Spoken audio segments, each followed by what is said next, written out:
Praise the Lord. കർത്താവിൻ്റെ അതിപരിശുദ്ധമായ നാമം വാഴ്ത്തപ്പെടുമാറാകട്ടെ. അനുഗ്രഹീതമായിരിക്കുന്ന നല്ല സന്ധ്യയിൽ ഒരിക്കൽ കൂടെ എബനേസർ ഗോസ്ബൽ മിനിസ്ട്രി എന്ന ഈ വാട്സപ്പ് പ്ലാറ്റ്ഫോമിലൂടെ കർത്താവിൻ്റെ നാമത്തെ മഹത്വപ്പെടുത്തിക്കൊണ്ട് ദൈവവചനവുമായി കടന്നു വരുവാൻ ദൈവം തന്ന വിലയേറിയ അവസരത്തിനായി ഞാൻ കർത്താവിനെ സ്തുതിക്കുകയും സ്തോത്രം ചെയ്യുകയും ചെയ്യുന്നതോടൊപ്പം ഈ പ്ലാറ്റ്ഫോമിലൂടെ എന്നെ ശ്രമിക്കുന്ന എല്ലാ മാന്യ ശ്രോതാക്കൾക്കും പ്രത്യേക ഇതിൻ്റെ അഡ്മിനായിരിക്കുന്ന കർത്താവിൻ്റെ ദാസനും മറ്റെല്ലാ പ്രവർത്തകർക്കും വേഗം വരുന്ന കർത്താവായ യേശു ക്രിസ്തുവിൻ്റെ നിസ്തുല്യ നാമത്തിൽ എൻ്റെ സ്നേഹവന്ദനത്തെ അറിയിക്കുന്നു. ദൈവമായ കർത്താവ് എല്ലാവരെയും ധാരാളമായി അനുഗ്രഹിക്കുമാറാകട്ടെ. ദൈവത്തിന് സ്തോത്രം. ഈ രാത്രിയിലും അല്പസമയ ദൈവവചന ചിന്തയ്ക്കായി എബ്രായർക്കെതി ലേഖനം 9-ാം അധ്യായം അതിൻ്റെ 3-4 ഭേദഭാഗം ഞാൻ വായിക്കുന്നു. രണ്ടാം തിരശ്ശീലയ്ക്ക് പിന്നിലോ അതിവിശുദ്ധം എന്ന കൂടാരം ഉണ്ടായിരുന്നു. അതിൽ പൊന്നുകൊണ്ടുള്ള ധൂപകലശവും മുഴുവനും പൊന്നു പൊതിഞ്ഞ നിയമപ്പെട്ടകവും അതിനകത്ത് മന്ന ഇട്ടുവെച്ച പൊൻപാത്രവും അഹരോന്റെ തളിർത്ത വടിയും നിയമത്തിൻ്റെ കൽപ്പലകകളും അതിനു മീതെ കൃപാസനത്തെ മൂടുന്ന തേജസ്സിൻ്റെ കെരൂബുകളും ഉണ്ടായിരുന്നു. ദൈവനാമം വാഴ്ത്തപ്പെടുമാറാകട്ടെ. ഇവിടെ വായിക്കപ്പെട്ടത് എബ്രായ ലേഖനം 9-ാം അധ്യായം 3-4 ഭേദഭാഗമാണ്. രണ്ടാം തിരശ്ശീലയ്ക്ക് പിന്നിലോ അതിവിശുദ്ധമെന്ന കൂടാരം ഉണ്ടായിരുന്നു. രണ്ടാം തിരശ്ശീല ദൈവത്തെ ആരാധിപ്പാൻ മിസ്രൈമിൽ നിന്നും ദൈവം വിടിവിച്ചു കൊണ്ടുവന്ന ദൈവത്തിൻ്റെ സ്വന്തം ജനമാകുന്ന ഇസ്രയേൽ അഥവാ യഹൂദൻ മരുഭൂമിയിൽ മോശയാൽ നയിക്കപ്പെട്ടുകൊണ്ട് മുന്നോട്ട് പോകുമ്പോൾ സ്വർഗത്തിലെ ദൈവം അവരുടെ നടുവിൽ വസിക്കുവാൻ ആഗ്രഹിച്ചു. ദൈവജനത്തിൻ്റെ നടുവിൽ വസിക്കുവാനാണ് ദൈവം എല്ലാ കാലവും ആഗ്രഹിക്കുന്നത്. മരുഭൂമിയിൽ സഞ്ചരിക്കുന്ന തൻ്റെ ജനത്തിൻ്റെ നടുവിൽ ദൈവം പാർക്കുവാനും അവരുമായുള്ള സംസർഗവും ദൈവത്തിൻ്റെ ജനത്തിന് ദൈവത്തോട് സംസർഗവും ഉണ്ടാകുവാൻ ദൈവം ആഗ്രഹിച്ചു. അങ്ങനെ പരസ്പരം അങ്ങോട്ടും ഇങ്ങോട്ടുള്ള അവരുടേതായിരിക്കുന്ന സംസർഗം അഥവാ ദൈവവുമായുള്ള ബന്ധം, ദൈവത്തിന് മനുഷ്യരുടെ ബന്ധം, അത് ഏറ്റവും ശ്രേഷ്ഠകരമായി തീരുവാൻ ആഗ്രഹിച്ച ദൈവം തൻ്റെ ദാസനായ മോശയോട് പറയാണ്, ഞാൻ അവരുടെ നടുവിൽ വസിക്കുവാൻ നീ എനിക്കൊരു വിശുദ്ധ മന്ദിരം ഉണ്ടാക്കണം എന്ന് പറയുവാൻ ഇടയായിത്തീർന്നു. അങ്ങനെ ദൈവത്തിന് തൻ്റെ ജനത്തിൻ്റെ നടുവിൽ വസിക്കുവാൻ ഒരു വിശുദ്ധ മന്ദിരം ഉണ്ടാക്കി. ആ വിശുദ്ധ മന്ദിരത്തിൻ്റെ പണികളെല്ലാം ദൈവമായ കർത്താവ് ഉയരത്തിൽ നിന്ന് കൊടുത്ത മാതൃക അനുസരിച്ചാണ് ആ മന്ദിരത്തിൻ്റെ പണി തുടങ്ങിയതും അവസാനിപ്പിച്ചതും. അതിനകത്തുള്ള എല്ലാ ഉപകരണങ്ങളും അതിൻ്റെ എല്ലാ പണികളും ദൈവം കൊടുത്ത പ്ലാനിനും പദ്ധതിക്കും അനുസരിച്ചാണ് മോശ അത് നിർമ്മിക്കുവാനിടയായി തീർന്നത്. പണി ചെയ്യുന്നത് മോശയും മോശയോട് ചേർന്നുള്ള ദൈവജനവുമാണെങ്കിൽ പണി ചെയ്യേണ്ട മോഡലും അതിൻ്റെ മാതൃക അതിൻ്റെ ആയിരിക്കുന്ന എല്ലാവിധമായിരിക്കുന്ന ചാർട്ടും തയ്യാറാക്കി കൊടുത്തത് ദൈവമാണ്. എന്ന് പറഞ്ഞാൽ ദൈവം പറയുന്നതനുസരിച്ചായിരിക്കണം ആരാധനയ്ക്കുള്ള സൗകര്യങ്ങൾ ഒരുക്കേണ്ടതും ക്രമീകരിക്കേണ്ടതും. മനുഷ്യന് ഇഷ്ടമുള്ള എവിടെയെങ്കിലും പോയി ആരാധിക്കാനോ എവിടെയെങ്കിലും നിന്ന് പ്രാർത്ഥിക്കുവാനോ മനുഷ്യൻ്റെ ഹിതപ്രകാരമുള്ള ഒരു സ്ഥാനത്ത് പോയിരുന്നിട്ട് ദൈവം അവരോട് വസിക്കാൻ പറഞ്ഞാൽ അവിടെ വസിക്കുവാൻ ഇറങ്ങി വരുന്നവനല്ല നമ്മുടെ ദൈവം. നമ്മുടെ ദൈവം വിശുദ്ധനാണ്. അതുകൊണ്ടാണ് പറഞ്ഞത്, ഞാൻ അവരുടെ നടുവിൽ വസിക്കാൻ എനിക്കൊരു വിശുദ്ധ മന്ദിരം ഉണ്ടാക്കണം. ഒരു ദൈവം പറയുകയാണ് വിശുദ്ധ മന്ദിരമെന്ന്. അപ്പോൾ വിശുദ്ധനായ ദൈവം തൻ്റെ ജനത്തോടു കൂടെ വസിക്കുവാൻ താൻ പറയുന്ന പ്ലാനും പദ്ധതിയും അനുസരിച്ച് ഉണ്ടാക്കപ്പെടുന്ന മന്ദിരത്തിലാണ് താൻ വസിക്കുന്നതെന്നാണ് ദൈവം അവിടെ പറയുവാനിടയായി. അങ്ങനെ മോശയോട് ദൈവം പറഞ്ഞതായിരിക്കുന്ന വാക്ക് അനുസരിച്ച് മോശ മരുഭൂമിയിൽ ഒരു കൂടാരം തീർക്കുവാൻ ഇടയായി തീർന്നു, അഥവാ ഒരു മന്ദിരം പണിയുവാൻ ഇടയായി തീർന്നു. ആ മന്ദിരത്തിന് വിശുദ്ധ മന്ദിരമെന്നും സമാഗമന കൂടാരമെന്നും ദൈവത്തിൻ്റെ വചനത്തിൽ നാം കാണുന്നു. അങ്ങനെ ആ കൂടാരത്തിൽ സമാഗമന കൂടാരം, അഥവാ ഒപ്പം സഞ്ചരിക്കുന്ന, അവരെവിടെയൊക്കെ പോയിടത്തല്ല അവരോട് കൂടെ സഞ്ചരിക്കുന്ന ഒരു ആമേൻ ആലയമായിരുന്നു അവർക്ക് ഉണ്ടായിരുന്നത്. ഇത് നമ്മെ കാണിക്കുന്നത് ഹല്ലേലൂയ മരുഭൂമിയിലായിരുന്ന ജനത്തിന് മരുഭൂമിയിൽ അവരോട് ചേർന്ന് നടക്കുന്ന ഒരു കൂടാരം, അതിനകത്ത് ആകുന്നു ദൈവത്തിൻ്റെ സാന്നിധ്യം വെളിപ്പെട്ടുകൊണ്ടിരുന്നത്. ഇന്നും ലോകത്ത് ദൈവത്തെ ആരാധിക്കുന്ന ദൈവജനം ഭൂമിയിൽ സഞ്ചരിക്കുന്നവരാണ്. നാം എവിടെ സഞ്ചരിച്ചാലും, നാം എവിടെ ഇരുന്നാലും ആമേൻ വിശുദ്ധനായിരിക്കുന്ന ഒരു ദൈവ പൈതലിൻ്റെ ഹൃദയത്തിൻ്റെ അകത്തളത്തിൽ വന്നു വസിക്കുന്നവരത്രേ സാക്ഷാൽ ദൈവമായവൻ. ആമേൻ. ഈ ലോകത്തിൽ കല്ലുകൊണ്ടോ മരം കൊണ്ടോ അല്ലെങ്കിൽ സിമെൻറ്റ് കൊണ്ടോ മറ്റുള്ളതായിരിക്കുന്ന സാമഗ്രികൾ കൊണ്ട് പണിയപ്പെടുന്ന ഒരാലയത്തിൻ്റെ അകത്ത് ദൈവത്തിൻ്റെ സാന്നിധ്യം നിലനിൽക്കുന്നില്ല എന്നുള്ളത് വാസ്തവമായ കാര്യമാണ്. എന്നാൽ സാക്ഷാൽ ദൈവം വസിക്കുന്ന ഒരേ ഒരിടം ആമേൻ മാനുഷ്യ കൈകളാൽ പണിയപ്പെടുന്ന, നിർമ്മിക്കപ്പെടുന്ന, മാനുഷികമായിരിക്കുന്ന നിലകളിൽ ആമേൻ ഉണ്ടാക്കപ്പെടുന്ന ഒരു പ്രവർത്തനങ്ങളിലും ഒരു വേദികളിലും ഒരു രംഗങ്ങളിലും ദൈവ സാന്നിധ്യം വെളിപ്പെടുന്നില്ല. ദൈവം പറയുന്ന പ്ലാൻ അനുസരിച്ചും വാക്കനുസരിച്ചും കൂടി വരുന്നവരുടെ നടുവിലും ദൈവത്തിൻ്റെ ഹിതപ്രകാരം പണിയപ്പെടുന്ന ആ പണിയിൽ മാത്രമേ ദൈവ സാന്നിധ്യം വെളിപ്പെടുകയുള്ളൂ എന്ന് തിരുവെഴുത്ത് വ്യക്തമായി നമ്മെ പഠിപ്പിക്കുന്നത്. അങ്ങനെയെങ്കിൽ ആകാശവും ഭൂമിയും സകല ചരാചരങ്ങളും നിർമ്മിച്ച ദൈവം കൈപ്പണിയായ ക്ഷേത്രങ്ങളിൽ വാസം ചെയ്യുന്നില്ല എന്നുള്ളത് വ്യക്തമായി ദൈവത്തിൻ്റെ വചനത്തിൽ നാം കാണുന്നുണ്ട്. അങ്ങനെയെങ്കിൽ പിന്നെ ദൈവം വസിക്കുന്ന ആലയം ഏതാണ്? മന്ദിരം ഏതാണ്? ദൈവം ഭൂമിയിൽ സകല സൃഷ്ടിയും നടത്തിയപ്പോൾ ഒടുവിലായി ദൈവം സൃഷ്ടിച്ച സൃഷ്ടി അത്രയും മനുഷ്യൻ. ദൈവം തൻ്റെ സ്വരൂപത്തിലും സാദൃശ്യത്തിലും സൃഷ്ടിച്ച മനുഷ്യനെ ദൈവം സൃഷ്ടിക്കുമ്പോൾ ഓരോ മനുഷ്യൻ്റെയും ഹൃദയത്തിൻ്റെ അകത്തളത്തിൽ അവൻ ഇരിക്കുവാൻ ഒരു സിംഹാസനം കൂടി ഒരുക്കിക്കൊണ്ടാണ് മനുഷ്യനെ ദൈവം സൃഷ്ടിച്ചത്. മനുഷ്യൻ പണിയുന്ന ഏതൊരാലയവും എത്ര മനോഹരമാണെങ്കിലും, എത്ര എമൗണ്ട് മുടക്കി, എത്ര രൂപ മുടക്കി പണിതാണെങ്കിലും, എത്ര വലുതായാലും അതിനകത്ത് വിശുദ്ധനായ സർവശക്തനായ ദൈവം വസിക്കുന്നില്ല. എന്നാൽ ദൈവം തൻ്റെ കൈകളാൽ പണിതെടുത്ത ആമേൻ ക്ഷേത്രമാകുന്ന, മന്ദിരമാകുന്ന മനുഷ്യൻ്റെ ഹൃദയത്തിൻ്റെ അകത്തളത്തിൽ ആമേൻ ദൈവം വസിക്കുന്നു. അതുകൊണ്ട് നാം എവിടെ പോയാലും നമ്മോടൊത്ത് സഞ്ചരിക്കുന്ന ദൈവത്തിൻ്റെ സാന്നിധ്യമാണ് ഇവിടെ കാണുന്നത്. മരുഭൂമിയിലായിരുന്ന ഇസ്രായേൽ ജനം മരുഭൂമിയിൽ സഞ്ചരിക്കുമ്പോൾ അവരോടൊത്ത് ദൈവ സാന്നിധ്യം വെളിപ്പെടുവാൻ അവർ ആമേൻ എവിടെ കൂടാരമടിക്കുന്നോ ആ കൂടാരമടിക്കുന്ന ഭാഗങ്ങളിലൊക്കെ അവർ ആമേൻ അവരോടൊപ്പം സഞ്ചരിച്ചു കൊണ്ടിരുന്ന ആ സമാഗമന കൂടാരത്തിനകത്ത് ദൈവ സാന്നിധ്യം വെളിപ്പെട്ടുകൊണ്ടിരുന്നു. അങ്ങനെ ദൈവ സാന്നിധ്യം വെളിപ്പെടാൻ ദൈവ പ്ലാൻ കൊടുത്ത് മോശയാൽ പണി കഴിപ്പിച്ച സമാഗമന കൂടാരത്തിന് 3 ഭാഗങ്ങളായിട്ടാണ് അതിനെ ദൈവം പണിയാൻ പ്ലാൻ പദ്ധതി നൽകിയതും അവിടെ പണിയപ്പെടുന്നതും. ദൈവത്തിൻ്റെ വചനം നാം വായിക്കുമ്പോൾ ഒന്നാമത് സമാഗമന കൂടാരത്തിന് ഒരു പ്രാകാരമുണ്ട്.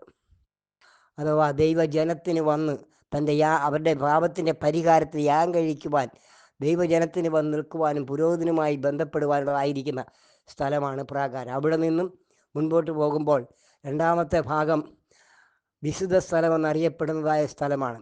ഈ സമാഗമന കൂടാരത്തിനകത്തൊക്കെയും ഓരോ ഉപകരണങ്ങളും അവിടെ നമുക്ക് കാണുവാൻ കഴിയുന്നുണ്ട്.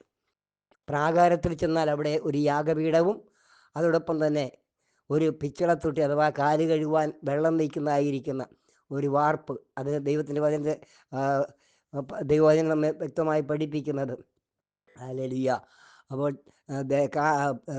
വെള്ളം വയ്ക്കുന്നതായ പിച്ചളത്തൊട്ടി, അതിനകത്ത് വരുന്ന ജനത്തിൻ്റെ കാല് കഴുകുവാൻ ആയിട്ട് അത് ഉപയോഗിക്കുന്നു. സ്ത്രീകളുടേതായിരിക്കുന്ന ദർപ്പണം കൊണ്ട്, അഥവാ കണ്ണാടിയാൽ ഉണ്ടാക്കപ്പെട്ടതായിരിക്കുന്ന ഒരു വസ്തു അത്രേ ഇവിടെ കാണപ്പെടും. അങ്ങനെ പ്രാകാരത്തിൽ ഈ 2 ഉപകരണം ഇരിക്കുമ്പോൾ വിശുദ്ധ സ്ഥലത്തേക്ക് നാം കടന്നു ചെല്ലുമ്പോൾ അവിടെ കാണപ്പെടുന്നതായിരിക്കുന്ന 3 ഉപകരണം, 1 കാഴ്ചയപ്പത്തിൻ്റെ മേശയും, 2 നിലവിളക്കും, 7 കവരങ്ങളാൽ നിർമ്മിക്കപ്പെട്ടതായ തങ്ക നിലവിളക്കും, മൂന്നാമത് അതിൻ്റെ എൻഡിലായി ഒരു ധൂപപീഠവും നമുക്ക് കാണുവാൻ കഴിയുന്നു. ആ ധൂപപീഠം കഴിഞ്ഞാൽ മറുഭാഗത്ത് ഒരു തിരശ്ശീലയാണ്. ഈ രണ്ടാം ഭാഗവും അടുത്ത മൂന്നാം ഭാഗമാകുന്ന അതിപരിശുദ്ധ സ്ഥലം തമ്മിൽ വേർതിരിക്കുവാൻ ഒരു തിരശ്ശീല തൂക്കിയിരുന്നു. ആ തിരശ്ശീലയുടെ ഉയരവും അതിൻ്റെതായിരിക്കുന്ന പണികളും അതിൻ്റെതായിരിക്കുന്ന പണിതായിരിക്കുന്ന നൂലുകളും മറ്റുള്ളതായിരിക്കുന്ന പണികളെല്ലാം വ്യക്തമായി തന്നെ അവിടെ പഠിപ്പിക്കുന്നുണ്ട്. ഇതെല്ലാം വ്യക്തമായി കാണിക്കപ്പെടുന്നത് നമ്മുടെ കർത്താവായ യേശു ക്രിസ്തുവിനെ വിരളിച്ചു കൊണ്ടുകയാണ്. സമാഗമന കൂടാരം എന്ന് പറയുമ്പോൾ അതിൻ്റെ പ്രാകാരം മുതൽ പ്രാകാരത്തിലെ ഉപകരണങ്ങൾ, അതിൻ്റെ പണിയുന്നതായിരിക്കുന്ന പലകകൾ, അന്താഴങ്ങൾ, അങ്ങനെ തുടങ്ങി ആ സമാഗമന കൂടാരത്തിന് എന്തൊക്കെ സാമഗ്രികൾ വെച്ച് പണിതിട്ടുണ്ടോ അത് മുഴുവൻ ചൂണ്ടിക്കാണിക്കുന്നത് സാക്ഷാൽ ആമേൻ സകല മനുഷ്യവർഗത്തിൻ്റെയും പാപത്തിൻ്റെ പരിഹാരത്തിന് വേണ്ടി സ്വർഗത്തിലെ ദൈവത്താൽ ആമേൻ ഹല്ലേലൂയ ദൈവത്തിന് സ്തോത്രം നിർമ്മിക്കപ്പെട്ടതെന്ന ആ ഉപകരണം സകല മനുഷ്യവർഗത്തിൻ്റെയും പാപത്തിൻ്റെ പരിഹാരത്തിന് വേണ്ടി മനുഷ്യനായി ലോകത്തിലേക്ക് കടന്നു വന്ന കർത്താവായ യേശു ക്രിസ്തുവിൻ്റെ ആമേൻ സാന്നിധ്യമത്രേ അവിടെ നമുക്ക് വെളിപ്പെടുത്തി തരുന്നത്. അങ്ങനെ വിശുദ്ധ സ്ഥലത്തിൻ്റെ ഒടുവിലായിരിക്കുന്ന ധൂപപീഠം അഥവാ പ്രാർത്ഥനയ്ക്ക് വേണ്ടി ഒരുക്കപ്പെട്ടതായ സ്ഥലം, അത് കഴിഞ്ഞാൽ അടുത്തതായിട്ട് തിരശ്ശീലയ്ക്ക് മറുഭാഗത്തായി ഒരേ ഒരു ഉപകരണം നമുക്ക് കാണുവാൻ കഴിയുന്നത് ദൈവത്തിൻ്റെ നിയമപ്പെട്ടകമാണ്. ആ നിയമപ്പെട്ടകത്തിൻ്റെ മീതെ 2 കെരൂബുകൾ ചിറകുകൾ തമ്മിൽ ചേർത്തുകൊണ്ട് ആ ആമേൻ നിയമപ്പെട്ടകത്തിൻ്റെ മീതെ ഇരിക്കുന്നതായിട്ട് നമുക്ക് കാണുവാൻ കഴിയുന്നു.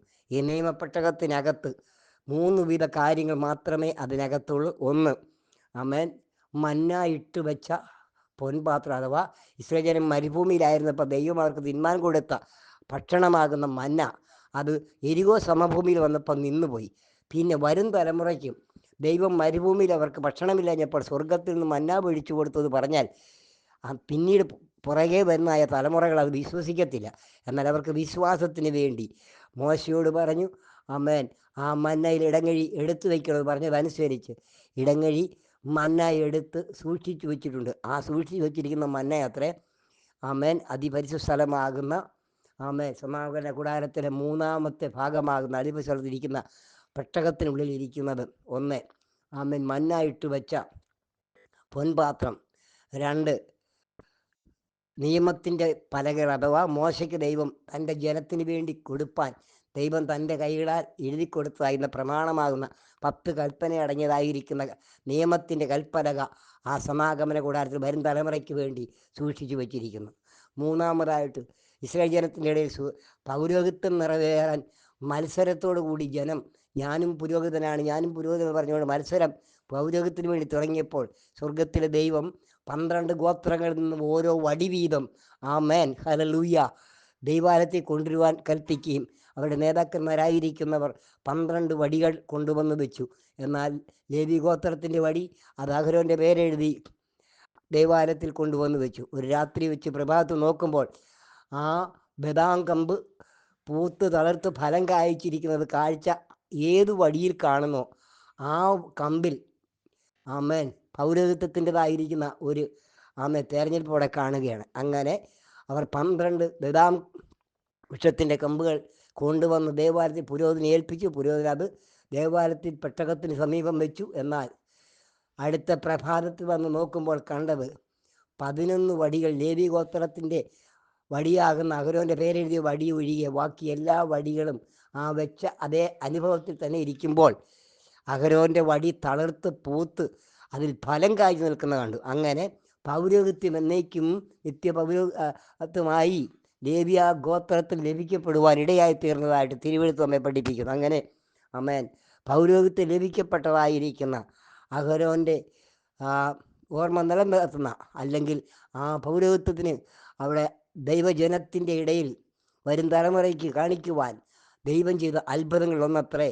ഒറ്റ രാത്രി കൊണ്ട് ഒരു ബദാമിൻ്റെ കമ്പ്, വെട്ടിയെടുത്ത കമ്പ് അത് പൂത്ത് തളർത്ത് ഫലം കായ്ക്കുക എന്ന് പറഞ്ഞാൽ അത് അസാധ്യമാണ്. അസാധ്യമായിരിക്കുന്ന കാര്യങ്ങൾ ദൈവത്താൽ സാധ്യമായി എന്നത് മറ്റുള്ള വരും തലമുറ കാണിക്കുവാൻ അഹരോൻ്റെ തളർത്ത വടിയും ഈ സമാഗമന കൂടാരത്തിൻ്റെ 3-ാമത്തെ ഭാഗമാകുന്ന അതിപരിശുദ്ധ പെട്ടകത്തിനുള്ളിൽ സൂക്ഷിക്കപ്പെട്ടിരിക്കുന്നുവെന്ന് തിരുവെഴുത്ത് നമ്മെ പഠിപ്പിക്കുന്നു. അങ്ങനെ ദൈവത്തിൻ്റെ വചനം നാം പഠിക്കുമ്പോൾ ഹല്ലേലൂയ ഇസ്രായേൽ ജനത്തിൻ്റെ എല്ലാവിധമായിരുന്ന ജീവിതത്തിൻ്റെ മേഖലകളിലും വ്യാപരിച്ചുകൊണ്ടിരുന്ന ദൈവത്തിൻ്റെ വലിയ കൃപകളെ നമുക്ക് കാണുവാൻ കഴിയുന്നു. മാത്രമല്ല, അവരോടൊത്ത് സഞ്ചരിച്ച ഒരുവൻ ഉണ്ടെങ്കിൽ, ദൈവമായ ഒരുവൻ ഉണ്ടെങ്കിൽ, അത് സാക്ഷാൽ യഹോവയായ ദൈവം മനുഷ്യനായി ലോകത്തിലേക്ക് കടന്നു വന്നു സകല മനുഷ്യരോട് ചേർന്ന് നടക്കുവാൻ, അവരോട് ചേർന്ന് പ്രവർത്തിക്കുവാൻ ഇടയായിത്തീർന്നു. നാം 1 കൊരിന്ത്യർ ലേഖനം 10-ാം അധ്യായം 4-ാമത്തെ വാക്യം വായിക്കുമ്പോൾ ഇങ്ങനെ പറയുന്നു, ആമേൻ, നമ്മെ അനുഗമിച്ച് ആത്മീയ പാറ നിലവർ കുടിച്ചത് ആ പാറ ക്രിസ്തുവായിരുന്നു. ജനത്തിന് മരുഭൂമിയിൽ വെള്ളം കൊടുക്കുവാൻ നിർവാഹമില്ലാതപ്പോൾ പാറയടിക്കുവാൻ മോശയോട് പറഞ്ഞു. മോശ അഹരോനും പാറയടിച്ചു, പാറയിൽ നിന്ന് വെള്ളം പുറപ്പെട്ടു. അവരെത്ര നാൾ മരുഭൂമിയിൽ സഞ്ചരിച്ചോ അത്രയും നാൾ ആ പാറയിലെ വെള്ളം കുടിച്ചു. ആ പാറ ക്രിസ്തുവായിരുന്നു. അത് പോയിടത്തൊക്കെ ആ പാറ അവരോടൊപ്പം സഞ്ചരിച്ചു. ഹല്ലേലൂയ. ഇന്നും ദൈവജനത്തോടൊപ്പം സഞ്ചരിക്കുന്ന ഒരേ ഒരു വ്യക്തി, ഹല്ലേലൂയ, ആരെല്ലാം മാറിപ്പോയാലും ആരെല്ലാം നീങ്ങിപ്പോയാലും ചേർന്നിരുന്ന് ദൈവത്തിൻ്റെ സാന്നിധ്യം അറിയുന്നത് കർത്താവായ യേശു ക്രിസ്തു നമ്മോടൊപ്പം ഉള്ളത് കൊണ്ടത്രേ. അവിടെ വായിക്കുന്നു, കഷ്ടകാലത്ത് ഏറ്റവും അടുത്ത തുണയായിരിക്കുന്നവൻ നമ്മുടെ കർത്താവ് മാത്രമാണ്. ആമേൻ. ഈ ലോകത്തിൽ നമ്മുടെ ഓരോരുത്തരുടെ ജീവിത മേഖലകളിൽ നാം സഞ്ചരിക്കുമ്പോൾ, നാം നടക്കുന്നിടത്തും നാം പോകുന്നിടത്തും ഇരിക്കുന്നിടത്തും നമ്മോട് ചേർന്ന് നടക്കുന്ന, ചേർന്ന് പ്രവർത്തിക്കുന്നവരുണ്ടെങ്കിൽ അത് സാക്ഷാൽ ആ മനുഷ്യവർഗത്തിന് വേണ്ടി ആമേൻ ഈ ലോകത്തിലേക്ക് കടന്നു വന്ന സാക്ഷാൽ ദൈവമാകുന്നവൻ, ഹല്ലേലൂയ, കർത്താവായ യേശു ക്രിസ്തു നമ്മോടൊത്ത് ചേർന്ന് നിൽക്കുന്നു. അവൻ്റെ എല്ലാവിധമായിരിക്കുന്ന അനുഗ്രഹങ്ങളും പ്രാപിച്ചെടുക്കുക എന്നുള്ളത് നമ്മുടെ ജീവിതത്തിൽ ഏറ്റവും ആമേൻ അനുഗ്രഹമാകുന്നു. ആകയാൽ ഈ സമാഗമന കൂടാരത്തിൻ്റെ 2-ാമത്തെ ഭാഗമാണ് വിശുദ്ധതലത്തിൻ്റെ ഒടുവിലായി കാണപ്പെടുന്ന പൊന്നുകൊണ്ടുള്ള ധൂപ പീഠം. ആ പുറപ്പാട് 30-ാം അധ്യായം 1-ാമത്തെ വേദഭാഗം വായിക്കുമ്പോൾ അവിടെ പൊന്നുകൊണ്ടൊരു ധൂപപീഠം ഉണ്ടാക്കണം എന്നും അതിന് ഒരു മുഴം സമചതുരമായിരിക്കണമെന്നും അവിടെ വായിക്കപ്പെടുന്നുണ്ട്. എന്നെ കേൾക്കുന്ന പ്രിയമുള്ളവരെ, എവിടെ നമ്മെ അത് കാണിക്കുന്നത് ധൂപപീഠം പ്രാർത്ഥനയെ കാണിക്കുകയാണ്. ധൂപപീഠം കർത്താവായ യേശു ക്രിസ്തുവിനെയും ധൂപകലശം പ്രാർത്ഥനയുടേതായിരിക്കുന്ന ദൈവജനത്തിൻ്റെ പ്രാർത്ഥനയും കാണിക്കുകയാണ്. അങ്ങനെയെങ്കിൽ അതിരമരം കൊണ്ടുണ്ടാക്കി പൊന്നു പൊതിഞ്ഞ ഒരു ധൂപപീഠം സമാഗമന കൂടാരത്തിൻ്റെ 2-ാമത്തെ ഭാഗമാണ് വിശുദ്ധസ്ഥലത്തിൻ്റെ എൻഡിലായിട്ടിരിക്കുമ്പോൾ അമ്മൻ അഥവാ തിരശ്ശീലയ്ക്കും അപ്പറയും ഇപ്പറയുമായി ഒരു തിരശ്ശീല കൊണ്ട് രണ്ടായിട്ട് വിഭാഗപ്പെട്ടിരിക്കുന്നു. രണ്ടായിട്ട് വിഭാഗിക്കപ്പെട്ടിരിക്കുന്ന തിരശ്ശീല, ആ തിരശ്ശീലയിൽ ചേർന്നിരിക്കുന്ന ആ ധൂപപീഠം കർത്താവായ യേശു ക്രിസ്തുവിൻ്റെ അടുക്കൽ കടന്നു വരുന്ന ദൈവജനത്തിൻ്റെതായ ഒരു സാന്നിധ്യത്തെ അത്രേ അവിടെ കാണിക്കുന്നത്. അവിടെ സമാഗമന കൂടാരത്തിരിക്കും ധൂപപീഠം അത് സമചതുരമാണെങ്കിൽ ആമേൻ ദൈവസന്നിധിയിൽ ഒരാവശ്യവുമായി ക്രിസ്തുവിൻ്റെ അടുക്കൽ വരുന്ന ഏതൊരു വ്യക്തിക്കും സമയഭേദമന്യേ, ഹല്ലേലൂയ, യാതൊരു വ്യത്യാസവുമില്ലാതെ സമചതുരമായ ഒരു ധൂപപീഠമാണ് ഉണ്ടാക്കപ്പെട്ടതെങ്കിൽ ഇവിടെ സമചതുരം കാണിക്കുന്നത് ദൈവസന്നിധിയിൽ വരുന്ന ഓരോ വ്യക്തികളും ആമേൻ ദൈവസന്നിധി തുല്യരാണ്. ആർക്കും പ്രത്യേകിച്ച് വലിയ കഴിവുകളോ പ്രത്യേകിച്ച് പദവികളോ പ്രത്യേകിച്ചുള്ളതായിരിക്കുന്ന ഉയർച്ചയോ ഒന്നും ഇല്ല. ദൈവസന്നിധി പ്രാർത്ഥനയ്ക്ക് വരുന്ന എല്ലാവരും ദൈവം മുൻപാകെ തുല്യരാണ്, സമന്മാരാണ്. അവർക്ക് ദൈവസന്നിധിയിൽ പ്രത്യേകിച്ച് ആമൻ ഒന്നും പ്രശംസിക്കുവാനില്ല.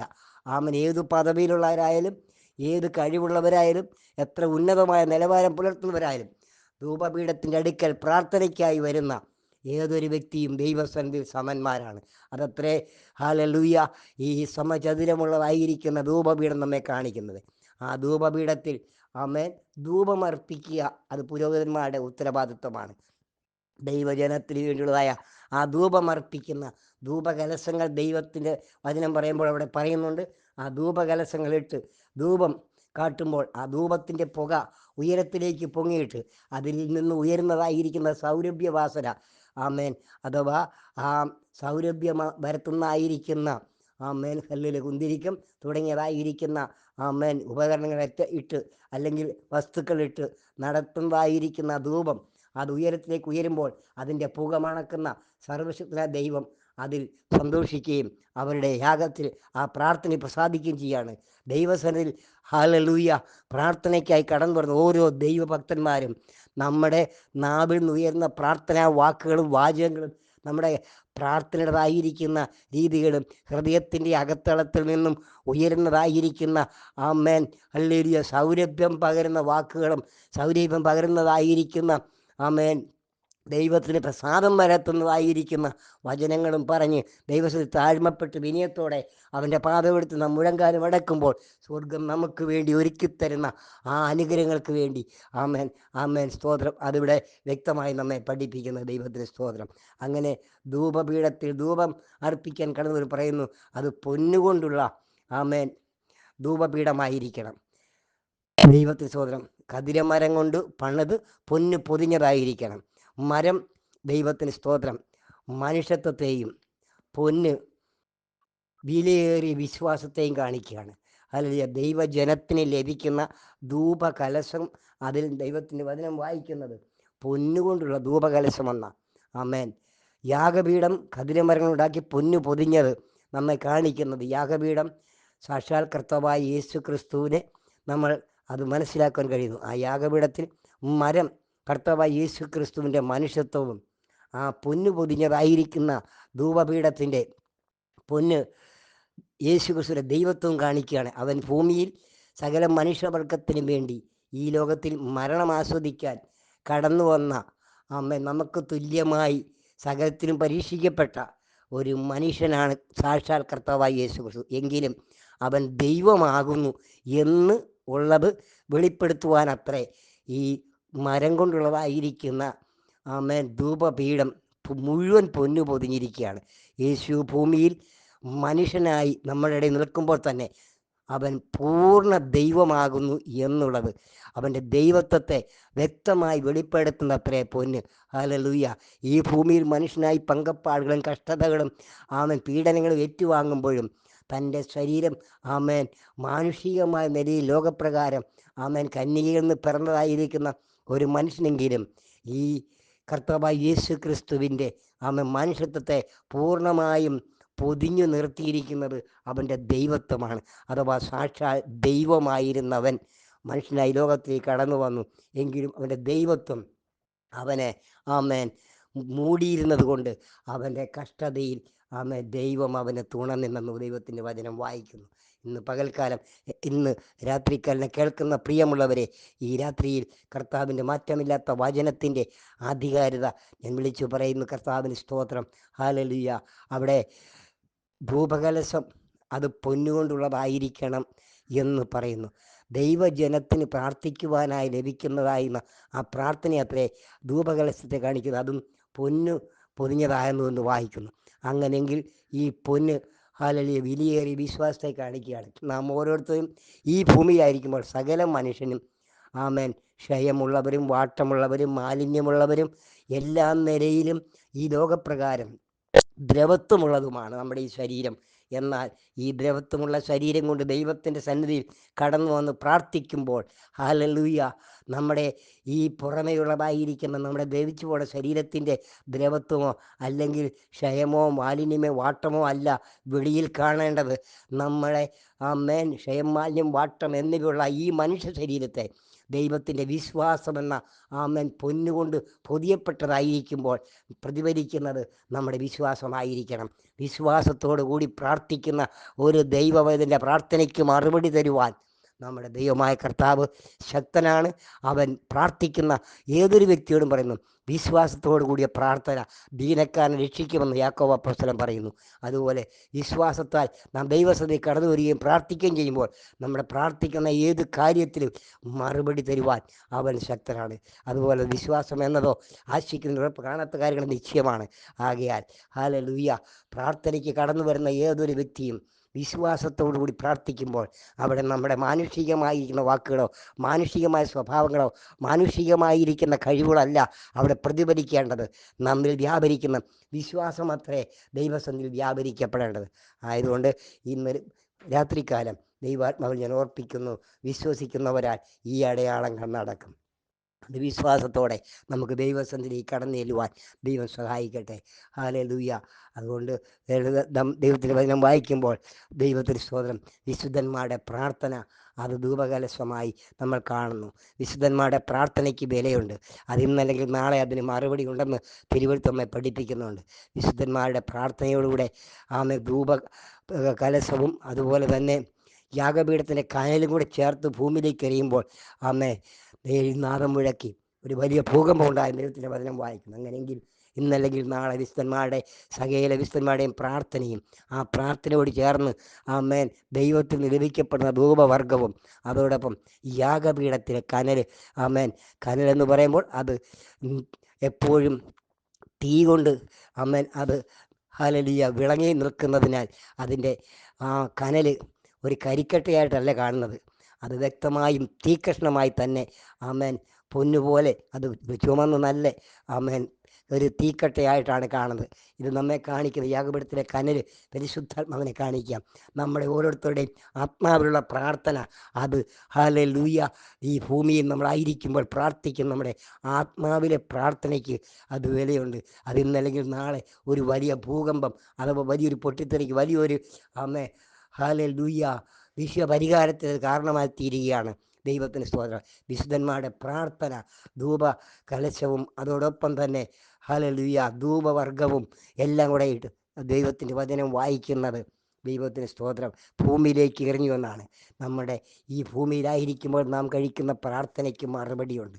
ആ മറുപടി ഒരു വലിയ സ്ഫോടകാത്മകമായിരിക്കുന്ന മറുപടി ആയിരിക്കും ദൈവം നമുക്ക് നൽകുന്നത്. ആയതുകൊണ്ട് ദൈവത്തിൻ്റെ സന്നിധിയിൽ പ്രാർത്ഥിക്കുന്ന ഏതൊരു ഭക്തനും പ്രാർത്ഥിക്കുമ്പോൾ ആത്മാവിൽ പ്രാർത്ഥിക്കുവാൻ ദൈവാത്മാവിൽ ഇന്ന് രാത്രികാലം ഞാൻ ആഹ്വാനം ചെയ്യുകയാണ്. അങ്ങനെ പൊന്നുകൊണ്ടുള്ള ധൂപകലശം വിശ്വാസത്തോടു കൂടിയ വിശുദ്ധന്മാരുടെ പ്രാർത്ഥനയെ കാണിക്കുക. പൊന്നുകൊണ്ടുള്ള ധൂപകലശം വിശുദ്ധന്മാരുടെ വിശ്വാസത്തോടു കൂടിയ പ്രാർത്ഥന. അങ്ങനെ ആ സമാഗമന കൂടാരത്തിലെ ഓരോ ഉപകരണങ്ങളും കർത്താവായ യേശു ക്രിസ്തുവിനെയും അവൻ്റെ ദൈവത്വത്തെയും വെളിപ്പെടുത്തിക്കൊണ്ടിരിക്കുന്നതിനാൽ ഹല്ലേലൂയ ഭൂമിയിൽ മനുഷ്യനായി അവൻ നിൽക്കുന്നെങ്കിലും സാക്ഷാൽ സർവശക്തനായ ദൈവമത്രേ നാം സേവിക്കുന്ന നമ്മുടെ കർത്താവായ യേശു ക്രിസ്തു. അവനിൽ ദൈവത്വവും മനുഷ്യത്വവും ഒരേ സമയത്ത് വെളിപ്പെടുത്തിക്കൊണ്ട് ഈ ലോകത്തിൽ ആമേൻ ദൈവമായി സകല കാര്യങ്ങളും നടത്തിത്തന്ന ദൈവമായ കർത്താവിനെ ആത്മാവിൽ ആരാധിച്ചു, ആത്മാവിൽ പ്രാർത്ഥിച്ച് ദൈവകൃപ ഏറ്റെടുക്കുവാൻ സർവശക്തനായ ദൈവം നമ്മെ ഓരോരുത്തരെയും അതിനായി ഒരുക്കുകയും സഹായിക്കുകയും ചെയ്യുമാറാകട്ടെ എന്ന് പ്രാർത്ഥിച്ചുകൊണ്ട് ഇന്ന് രാത്രിയിൽ ഈ ചെറിയ സന്ദേശത്തെ ഞാൻ ദൈവജനത്തിനായി കൈമാറുന്നു. ദൈവമായ കർത്താവ് ഏവരെയും അനുഗ്രഹിക്കുകയും ആശീർവദിക്കുകയും ചെയ്യുമാറാകട്ടെ. ആമേൻ.